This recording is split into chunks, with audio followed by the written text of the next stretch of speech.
Okay, mga tugang, ngunyan po ay diskusyon 2026, no?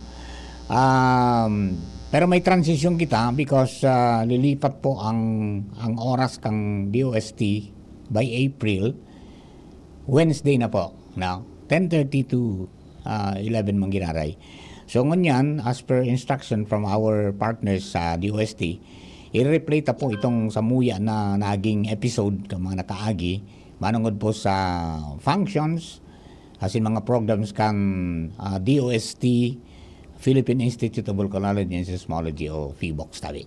Okay, so for 30 minutes yan po sa inyo pong madadangog tigdi po sa slot kan diskusyon 2026.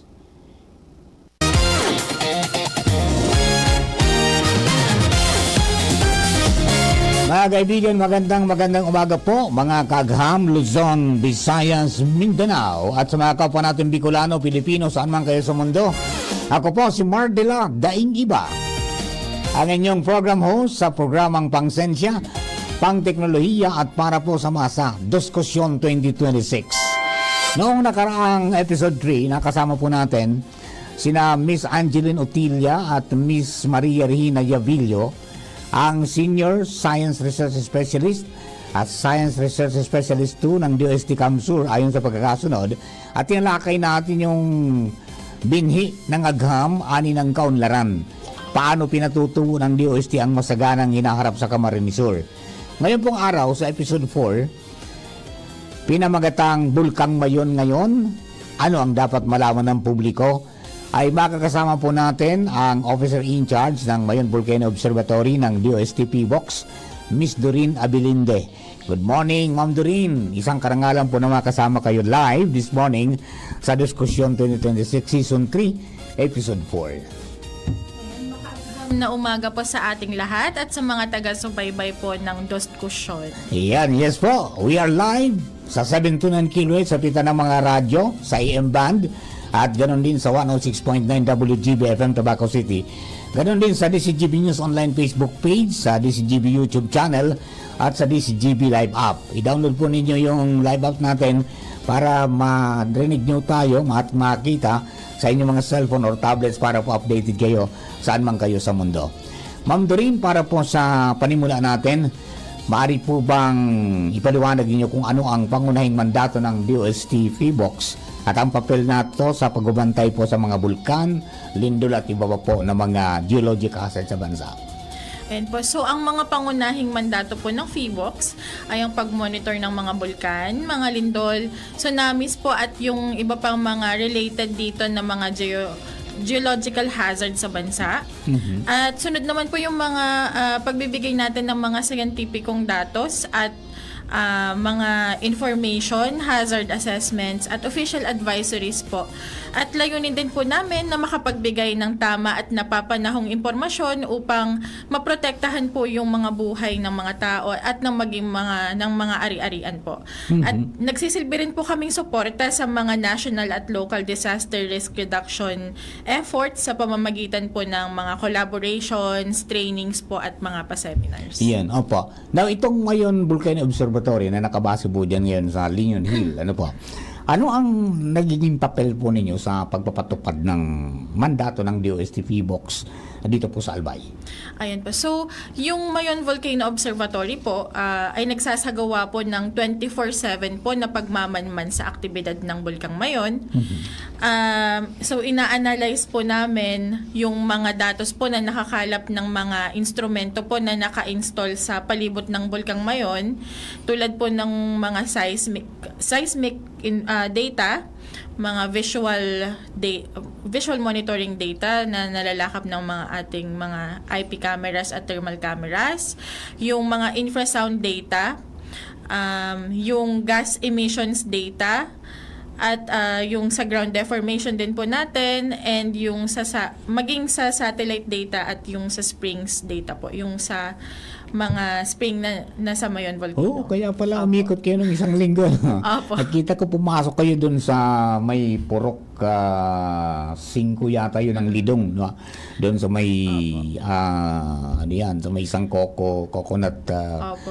processing plant dyan. Opo sir. So ito pong yung mga nakakala po namin ng mga information, ito pong mga data na to ay amin pong ibinibigay sa main office. Okay. Fina-forward po sa kanila, and then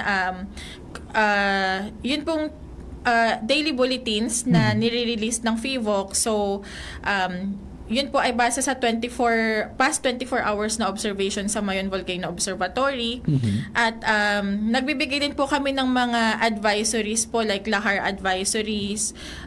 Kapag may increase po sa seismic parameters or yung mga nare-record po na lindol sa Bulkang Mayon, at halimbawa yung pagtaas po ng sulfur dioxide, so nag-release din po kami ng mga advisories, at amin pong binabahagi po sa mga local na stakeholders natin. Ayun, opo. Okay, now, ngayon po na may naitatalang pagbabago sa activities po ng Mayon Volcano, maaari po ba niyong ilahad sa atin ngayon, sa mga nakikinig, sa mga nanonood, ang kasalukuyang kalagayan po nito, at yung mahalagang obserbasyon po ng DOST FIVOX? Ayun pa. Sa kasalukuyan po, nasa alert level 3 pa rin po yung Bulkang Mayon. At nagpapakita po ito yung tinatawag natin na effusive eruption, or parang kabaliktaran po siya ng explosive, Yes, or yung destructive na eruption. So parang quiet. ano lang siya, tahimik lang, ano? Tahimik lang po. Kapareho po ng 2023 eruption. Okay. So yun po yung dahan-dahan na paglabas lamang ng lava, na may kasama pong mga pagguho, no, noong parte ng dome, yung cap na nasa crater, at yung lava po na dumadaloy. So natitikpak po siya at nagkakaroon po ng mga pyroclastic density currents o Ayun. ozone, at mga rock falls. Yung bang mga rock falls na ito ay gaano kalalaki, Ma'am Doreen? Malalaki po ito actually. So kung ano po, kung ihahambing natin sa siguro mga boulders po, or ano Ano ba yan? Kasing laki ng tricycle? Parang Kasing ganun laki po. ng bahay? ganun po sir, yung iba po. Ayun, yung kung ganun kalaki ang gumugulong pababa diyan sa dalisits ng bulkan, yun ang nag-create din ng parang nagkakaroon tayo ng asphalt sa ibang lugar. Ganun ba yun? Opo sir. So parang napupulbos po siya, no? Actually, may kasama na din siyang mga ash, pyroclastic materials, at syempre kung gumulong siya or rumagasa siya pababa ng bulkan, napupulbos din po ito. Okay. At yun nga po, dumadagdag po siya dun sa mga ash na umiitaas, o tas nadadala ng hangin naman po, tas nagiging ashfall. Gaano kadelikado itong, Ma'am Doreen? Delikado po siya. Actually, ito pong mga pyroclastic density currents o ozone, isa po siya sa mga yung mga parang mga most dangerous na volcanic hazards. Kasi mainit, hindi ano? po siya, sobrang mainit Ang po ito. init niya sobra, no? Mixture po siya ng mainit na gases, mga bato, yun nga po, mga materials na galing sa Mayon. At hindi po siya kayang i-outrun ng tao. Yes, yung speed niya po. So, parang yun nangyari noong 1993. Opo. 70 farmers ang namatay dyan sa dalisdis ng bulkan, particular doon sa tinatawag nating balagbag na bulod na napantay na ngayon. No? Nakita ko yun, umakyat kami dyan after nung pumutok ng mga 1:10 in the afternoon. Tapos umakyat kami doon mga 3 o'clock. Nandun talagang tuklap yung, ito makapal to, natuklap Oo, siya, sir. saka nagkulay green yung tao. Ganun pala yung katindi, Okay. So ngayon po, nung isang araw ay nakapag-record yan ng halos pinakamataas na antas ng sulfur emission, sulfur dioxide emission. Anong indication po nito? At nagbabala rin nga ang APSIMO na mag-ingat lalo dahil peligroso na maaari bang sumabog ang bulkan ng mas matindi dahil po dyan sa mga parameters na yan? Opo, sir. So, nung mga nakaraang araw po, may mga nare-record po talaga tayong matataas na emission po ng sulfur dioxide sa Mayon. So, ito po ay nangangahulugan na may patuloy po na pag-akyat ng magma sa Okay. conduit po ng Mayon.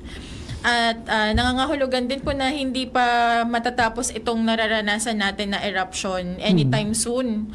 So, i-expect po natin na mga ilang linggo, 2 months pa po itong eruption na ito. At posible din po yung pagkakaroon ng mga lava fountaining events at yung mga pagsabog po.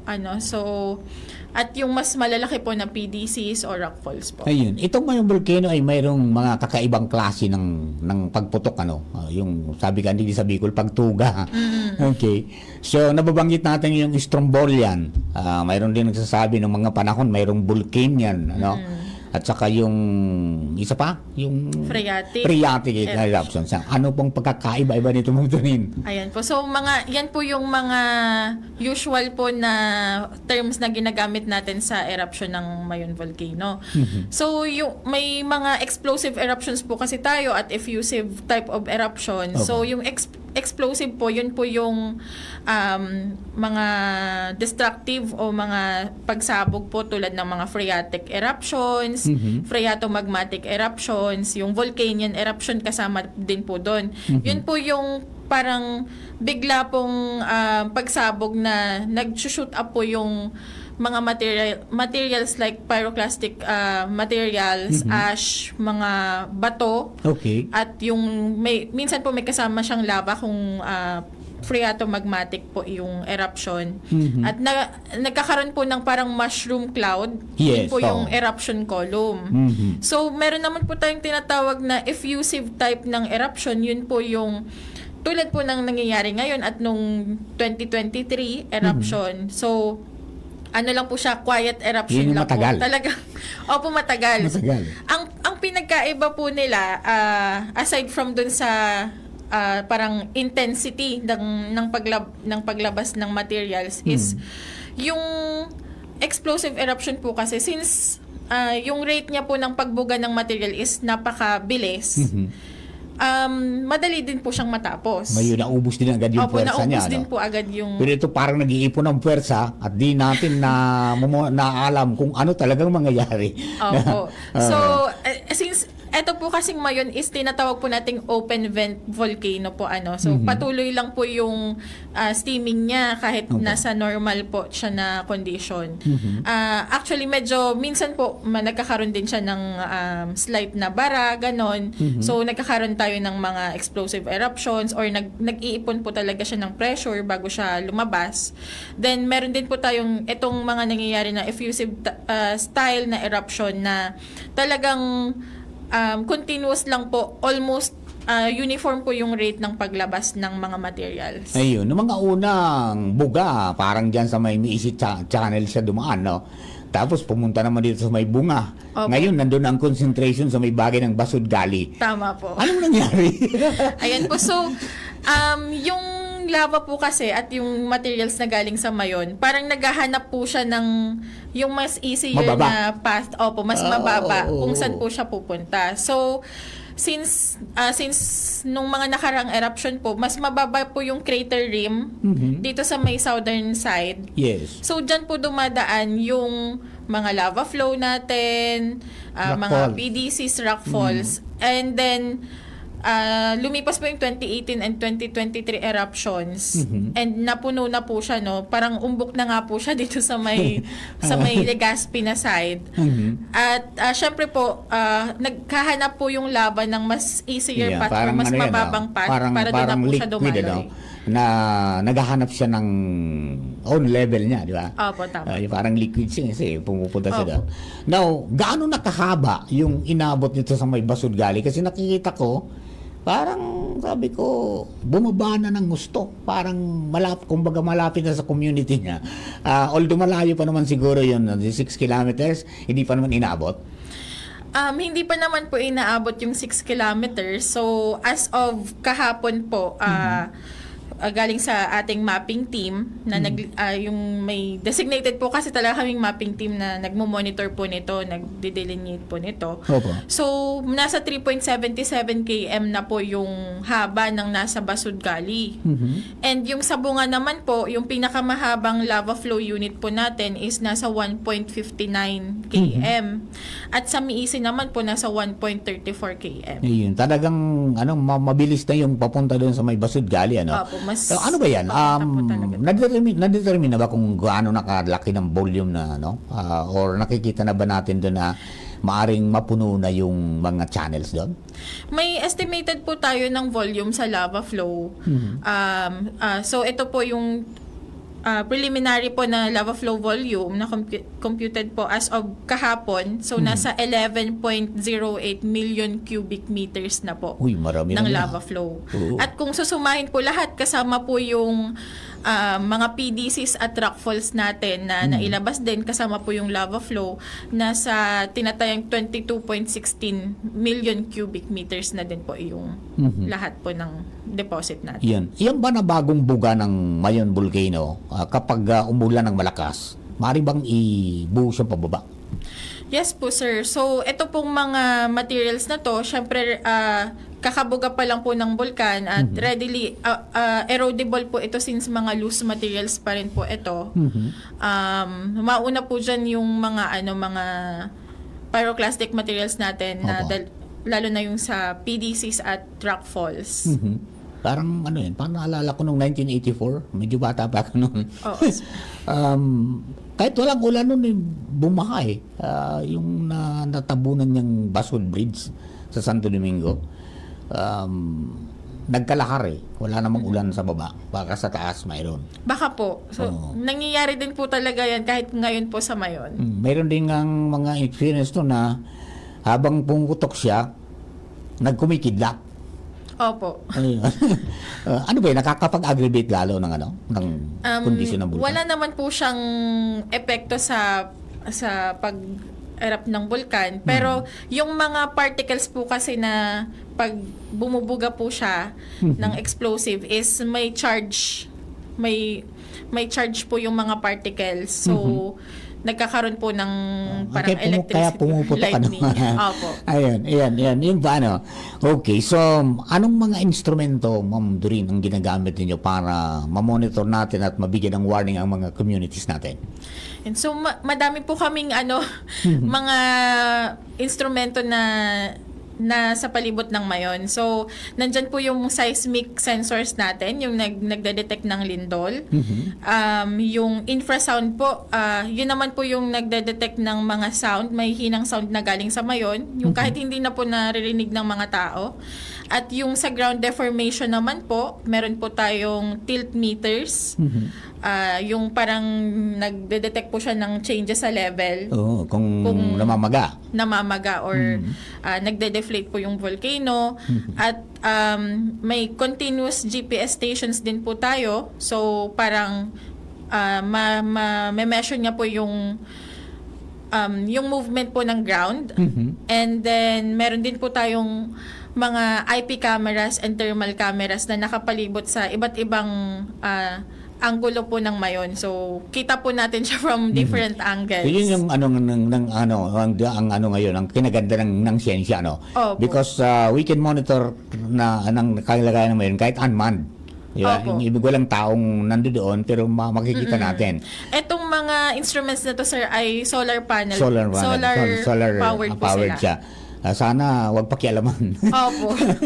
Ayan, kasi malaking bagay itong mga nagagawa ng mga instrumentong ito. Kasi kung wala yun, parang bulag tayo, di ba? Opo. Okay, now, paano yung nakakatulong yung mga information po na nagagather ng DOST PHIVOLCS, Mayon Observatory, ng DOST PHIVOLCS, sa mga LGU, particular at sa community na kanilang pinaghahanda sa pagdedesisyon po? Ayan po. So, ito pong mga datos na to ay kinokulate po to at pinag-aaralang mabuti. At ito po ay nagsisilbi pong basehan ng ating mga LGU lalo na po sa mga land use at mga development planning po. At yung sa evacuation din po and safety protocols na kanilang ginagawa. At kami din po yung mga nag-i-issue po ng mga napapanahong impormasyon at mga hazard assessments at hazard maps na nag-identify po ng mga danger zones at mga communities po at risk sa iba't ibang mga hazards. Ayun. So, mga mapa, no? Opo, tama. Kung saan. Ngayon ba ay nabago na ba yung mga diyan sa palibot ng bulkan, yung sakop ng 6 kilometers? Sa ngayon po, hindi pa naman po. So, lahat po ng hazards po na nangyayari ngayon sa Mayon is tama pa rin naman po siya. Nagko-coincide pa rin po siya sa ating mga existing na hazard maps. Pero, pwede po itong mabago. Depende po sa kung magbago na din po yung morphology or yung itsura ng Mayon Volcano. Ayun. So, ngayon ang nakita po ninyo na mas matindi na mga records ay yung pong rockfall, yung PDCs. Pagkatapos yung mayroon tayong minsan Strombolian, paggabi. Sayang nga lang, di masyadong nakikita ngayon. Opo. Kasi maulap po lagi. Maulap lagi. Ayun. Is this the first time na na-encounter nyo, Ma'am Doreen, ang Mayon Volcano? Hindi po. 2023 po eruption nandito na po ako. Nandito Pero ka nung 2018, pagkatapos na po ako ng eruption, pumasok sa Mayon Volcano. So at least kilala mo na siya. Opo. Ibang klase talaga, no? Ibang klase compared sa ibang bulkan because of yung stiffness niya, no? Now, paano yan? Paano po yan? Maliban sa monitoring, ano pa po na mga klase ng serbisyo at programang inaalok po ng inyong tanggapan sa mga schools, sa mga LGUs at ganoon din sa public? And po, so madami pong ibinibigay na mga serbisyo at impormasyon ang DOST Feebox. Isa na po dito yung mga hazard maps, mga bulletins, advisories, and information materials po na makikita po sa aming website. So, ay yung iba pong mga information materials natin actually ay translated po sa mga local dialects kung saan po frequent itong mga hazards na to. Like sa Mayon, meron po tayong mga Bicol na mga information materials. At nag-offer din po kami ng mga hazard certification. At meron din po kaming mga mobile apps like Volcano Info PH. So, pwede nyo pong i-download at makikita nyo po doon yung mga updates, regular updates sa ating mga active volcanoes. And meron din po kaming mga web applications po like Hazard Hunter, Georisk PH. At yun po, meron din po kaming mga IECs tulad po ng mga Infocentro, Infopress, mga trainings po, seminars na pinaprovide po sa ating mga LGUs at ating mga stakeholders. Yan. At saka kayo na-observe ko, kapag mayroong meeting ang mga Disaster Risk Reduction Management Council, kasama kayo. Opo, sir. Kasama yung dalawang sangay ng DOST, yung Pag-asa at saka Tama po. ayan, yung Feebox. Okay, Ma'am Doreen, ano ba yan? Yung kapag ba full moon or new moon, may epekto ba yan sa bulkan? Ayun po. So, may mga ilang pag-aaral na din po, sir, na nakaka-apekto din po siya, Pero, ito po kasi ay nangyayari po when the volcano po is already at the brink po ng eruption. Yung kumbaga hinog na siya. Hinog na po talaga. Oo. So, actually, yun nga po, may mga, pwedeng nangyari na din siya sa Mayon before. But yun po, very rare po ito na phenomena at konti pa lamang po yung mga pag-aaral na nagsusuporta po dito. Ayun, okay. Now, mayroong lumabas doon sa maan nito. I think nakarating na ito sa inyo. Na mayroong lumabas na parang maputi dahil galing doon sa kumukulo na amoy asupre at bumuhos doon sa isang river na malaki. Now, yung sabi ng iba, baka connected yan din sa Mayon Volcano. Opo. Anong pwedeng paliwanag ninyo dito, Ma'am Doreen? Ayun po. So, yung doon po sa Manito na, kung hindi pa ako nagkakamali, Balabagon River. Balawagon, ata. opo.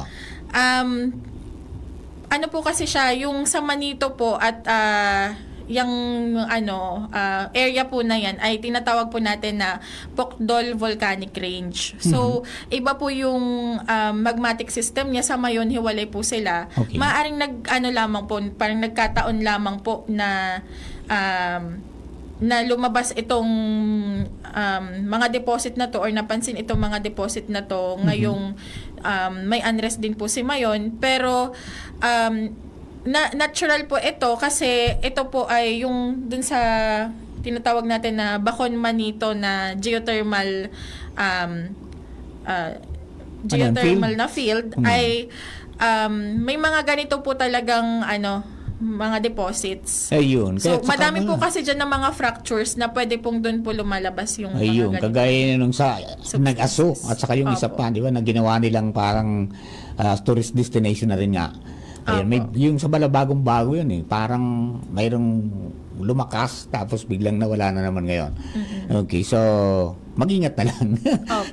Okay, Ma'am Doreen, nice having you po sa program at bago tayo magtapos, ano po ang inyong mensahe sa mga Albayano, mga Bicolano, sa kabuuan tungkol po sa kasalukuyang kalagayan ng Bulkang Mayon at siyempre sa kalagayan po ng pakikinig sa mga official na abiso ng DOST Feebox po.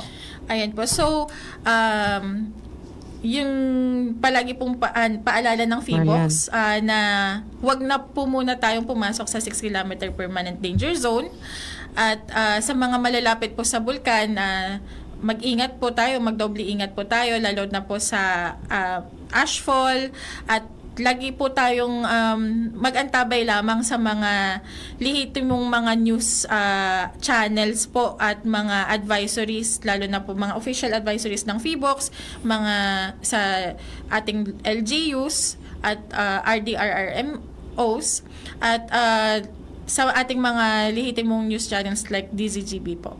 Ayun, maraming salamat po mga kaibigan. Ma'am Doreen Abelinde, ang OIC ng Mayon Volcano Observatory DOST Feebox.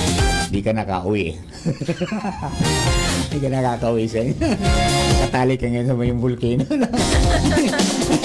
Matagal-tagal itong laban ito. Tama po. Okay, mga kababayan, thank you for listening. Sa pangalan po ng Regional Director ng DOST5, si Director Romel Cirano, at saka yung staff, and siyempre si Mac Duffy, and then the company. Ang DOST Bicol po ay nagpapaalala na ang kaunlaran ay mas mabilis kung sama-sama. Lalo-lalo na po Mars, okay, kapag may ako. kakibat na siyensya. Diyos mabalas po. Agamigo. Kung ikaw ay edad 50 pataas katulad ko, may mataas